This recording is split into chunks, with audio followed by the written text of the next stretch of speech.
Just another dull day in the life of Hotton. I realized my legs had turned rather hairy and picked up my favorite Philips Epilator to get the job done. The advantage of the Philips Epilator is the power cord, which makes it much more powerful than my new Braun rechargeable one. But I was about to realize that something was terribly wrong with my faithful companion. If you are one of my well-informed subscribers, you already know that an epilator has two speeds. Regular speed for normal body hair and slow speed for the thin, down-like hair. It's supposed to sound somewhat like this. Now, do you think I got surprised when I turned this Philips machine on? What a killer wasp! The two-speed system surely must have broken down. Now it's insane mode instead. Listen to this. I don't know what to do.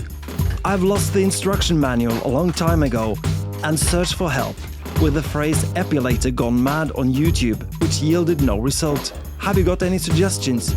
Should I take this as a sign that it's time to buy a new one? Or do you want me to try it first? If I'm gonna try it, which part of the body should get the turbo chainsaw epilator treatment? Please leave a comment and I'll see you next time. Just kidding. Ain't gonna waste your time. Of course, we'll have a go right now. A coward would choose the frontal area below the knee to perform the test. Therefore, it's natural that I step it up at least 2 notches by doing frontal thigh.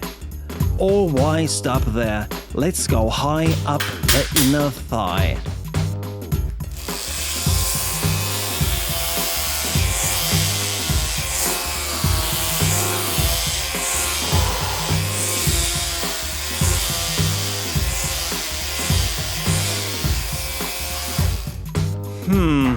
It still does the job, but I'm not so sure I'll keep it. I got to think it over.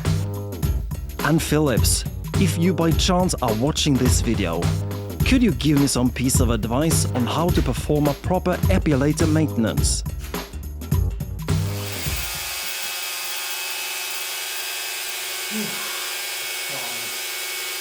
What's that to do?